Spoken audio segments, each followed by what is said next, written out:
Hey everyone, welcome to this lecture on the Arneson legacy. But in all honesty, it's about much more than just Bob. It is about a huge era in Northern California art, and each of the artists depicted in their own right achieved what they did, and they all had influences on each other, but they all stand on their own. But this is a sampling, and it's only a sampling of a huge group, but I've chosen 8, I think, as a sampling of colleagues, contemporaries, and students of Bob. Your task here through these 8 is to choose a specific art. Choose one that you like, or a specific artwork by one of them, and tell us something we don't know about their work's meaning, also known as content. In other words, so what's the big so what? Why was it important? Why did people talk about it? Or the process that influenced how it was made. So you're going to find us something juicy and extra that is not depicted here. Here I'm going to tell you who, what, when, where, but I want you to talk to me about the why more, the juicy stuff. So this will be brief to leave lots of room for you to discover stuff. So I'm going to fly through these 8, so hold on to your seats. Joan Brown, incredible figurative artist in the Bay Area, never taught actually except for on brief workshops and stuff with Arneson, but she was around, taught all over the Bay Area, and traveled all over the world, who used a self-portrait similar to Bob to explore the multiplicity of her experience and predicaments as a woman, right, in a specific moment of history. And she was very well aware of her positioning in the scope of history, and she was quite a student of history and spirituality and religion and all the rest of it. She also used her paintings to illustrate the accomplishments, sometimes self-referencing, of the underdog in a common pool, and achieving success through perseverance in a dangerous art, often shark-infested waters. As you can see here, the back picture, the stately woman, but back here is this young woman swimming through, the waves with San Francisco in the background. Interesting. Some of her best work, I think, in my opinion, the stuff I gravitate towards, her more abstract work. She did a ton of this also. Not quite as narrative as the rest, but interesting work nonetheless. Joan Brown, really amazing artist, I believe. Roy DeForest actually did teach with Arneson for a couple decades or even more, 25 years in Davis. And together that faculty was incredible. And they were all so different. Roy DeForest embraced a childlike wonder about his work, the world, everything. And his love of animals and nature to create depictions which were deceptively simple stand-ins. The animals were deceptively simple and kind of Scooby-Doo-like as aspects of who we are. Who are we? But he did this amidst a broader cast of characters whose stories played out with complex folklore compositions. They were referencing also different traditions, Hispanic traditions, other traditions here in the United States, in a folklore manner, layering them with historical references and contemporary implications. So while it looks simple and childlike, look again. There's lots to Roy DeForest. Wayne Thiebaud, the incredible painter, who started as a cartoonist and commercial artist, and that's where he got his training. And look at that tie. All right, Wayne, good job. Who followed the lead of pop and funk to depict cultural emblems, right? Including the colorfully commonplace, right? But also the kitsch, oh, it's a bunny. But he did everything he did in such an amazingly elegant manner that you're just stopped in your tracks. Talk about aesthetic arrest. His work stops you in your tracks because it's done so well, in my humble opinion, with consummate skill, formal beauty, and luscious yumminess, everything, right? He elevated the everyday to the extraordinary in a similar way that Cezanne painted the same mountain a zillion times and did it, raised it to these incredible heights of composition. He did the same thing with everyday objects. He also applied the same techniques to landscapes, like these moody cityscapes, well, not landscapes, but cityscapes of the region. Here's San Francisco, right? And regional aerial landscapes, like here in the Delta.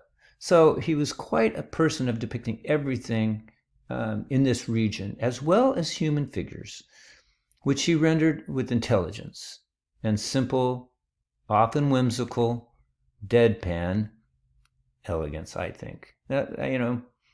To me, he's the painter's painter and the artist's artist. So those were a series of painters, and those were all people that were around and having a big impact on the funk movement. And here's Wayne with his pastries. He lives in a suburb of Sacramento.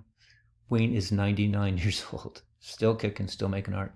Ron Nagle, also an incredible craftsman and technician, but Ron is also the hipster precision meister and a goofball and quite intellectual, sarcastic individual. He was one of the first students of vocals at UC Berkeley. And he, like all of vocal students, emulated his, hero, his master, but he quickly went on to other things and created his own path. He's just too strong of a personality to have done that long. It's a good thing to do it for a while, but he quickly found his own path based on small scale cups. And that's where he started, and still does go back and forth with cups, but he used them as a format, emphasizing their precious nature and that the potential of that precious, something in your hand, but it is incredibly valuable, incredibly detailed nature of the thing.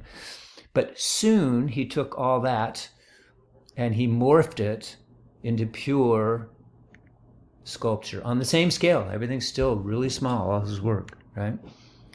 And with all of his things have a particular emphasis on the dramatic, right?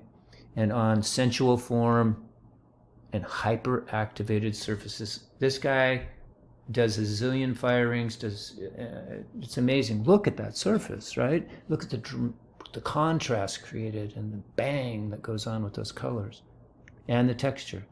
And it's all based on a zillion hours of glaze experimentation. All right, I'm going to show you some interview with him next week, and you'll get an idea of his character and his sort of sense of humor. Funny guy.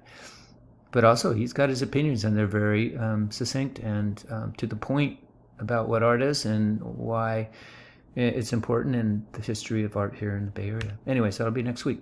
Richard Shaw, you'll also hear from next week in person. Well, in a video, but you'll see him moving around and talking to you. Richard lives in Fairfax, taught for, a couple decades at UC Berkeley right after vocals, retired from that position. Richard Shaw took over. Richard's work is never what you actually think it is when you look at it. His trick is, I don't say trick, but his method is that he draws you in. All those things on the table, everything there is not what you think. It's not books, it's not anything. It's all ceramics. And this is a process. That's all ceramics, believe it or not. So it's a process called trompe-l'oeil, and it means, in French, of course, to fool the eye. And he does so typically in trompe-l'oeil. The artist is trying to create something valuable, so you go, oh, look at this valuable stuff around me. I don't have it, but I can pretend like I do. Shaw does the opposite, and he uses insignificant cast-offs in his compositions. And he's trying to make a point, emphasizing our personal idiosyncrasies and the commonplace, right? Creating still lives in which nothing is intrinsically valuable, but everything has significance as far as a composition and a metaphor. Like figures representing detritus as us, creating gestures of our mundane realities, moving around, right? As fragile, still lives composed of our common surroundings. These are the common things that we'd find in the garage or even in the trash, right? Complex balancing acts depicting our collective circumstance. There's a lot of writing about him and the sort of existential nature of his work. And it's all depicted as these balancing acts which are a house of cards, the precariousness of our existence, in which the Zen slap, I think, that he gives to us as a gift is that he startles us to recognize the intricate beauty in the common. So we have to almost ask ourselves, why don't I see that all the time? But he causes us to, and that's his gift through his art, I believe. And also, the artistic, subtle, poetic nuances that he introduces also. This one being, pretty much straight up political, with the sinking ship as the dollar and the oil spill and the rest of it. He doesn't get political very often, but every so often. Anyways, Richard Shaw, one of my heroes and one of the sweetest human beings that I know. All right, Viola Frey. Viola Frey grew up in Tracy, taught at California College of Arts and Crafts. Her work is all about the ominous figure in the doorway. Excuse me, on a colossal, often menacing, overbearing, large scale. So here's the take on her work. If Arneson poked fun at the idea of man as the measure of all things, the humanist, slogan, Frey made satirical monuments of those men and their dominating posture as self-defining moving forces manipulating the contemporary world. So she was vibing on what was around her and what kind of was in the air and what she felt human beings were thinking of themselves. Always, as far as the sort of like businessman and the corporate guy, always head and shoulders above all others, always in charge and clothed in commanding authority. And you say, well, is that all she did? No, she also depicted a lot of women, and mostly later in her career. And she did sculpt these with resolve and power as individuals.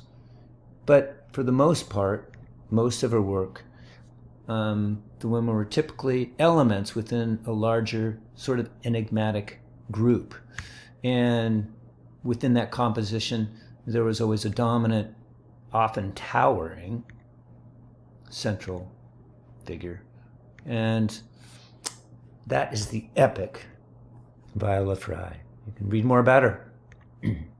Richard Nagle, best known for his contemporary reinterpretations of traditional narrative pottery from Yiqing, China.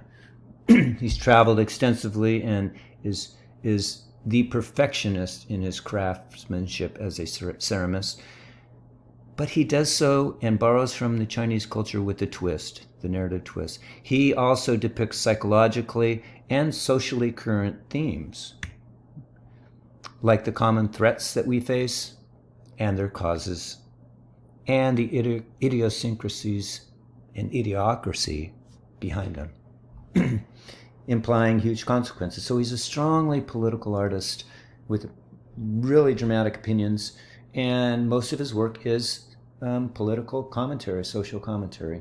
And this is some of his more new things in the last decade, which large, this is about 20 feet by 15 feet tall, and you see it from a distance and it looks like a black and white photo, but as you get close, it's made up of these tiles which are showing more details about the implications and the reasons for the image you see. The last artist I want to talk to you about is Judy Chicago.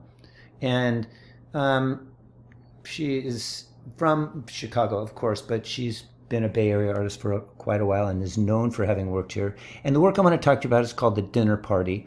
And it set a banquet table to recognize significant human achievement by individuals whose contributions were largely overlooked. And it was constructed over a 5-year period and involved a small army of artisans, and each place setting was designed to commemorate a specific person or personification, all women, from people that we sort of know about throughout history to others that we don't know about at all. And you can notice that each of the place settings in the central is a strongly vaginal plate that, and each tablecloth, everything was made individually to commemorate this specific person. And there's a central heritage floor in which another 999 individuals are represented. This is one of the most emblematic pieces of the 70s, that it has achieved its own gallery. It has a permanent home at the Brooklyn Museum of Art. All right, that is Judy Chicago. So choose an artist that interests you from those 8 and tell us something juicy and relevant we don't know, right? That's your task. That's this assignment. That is the funky finish.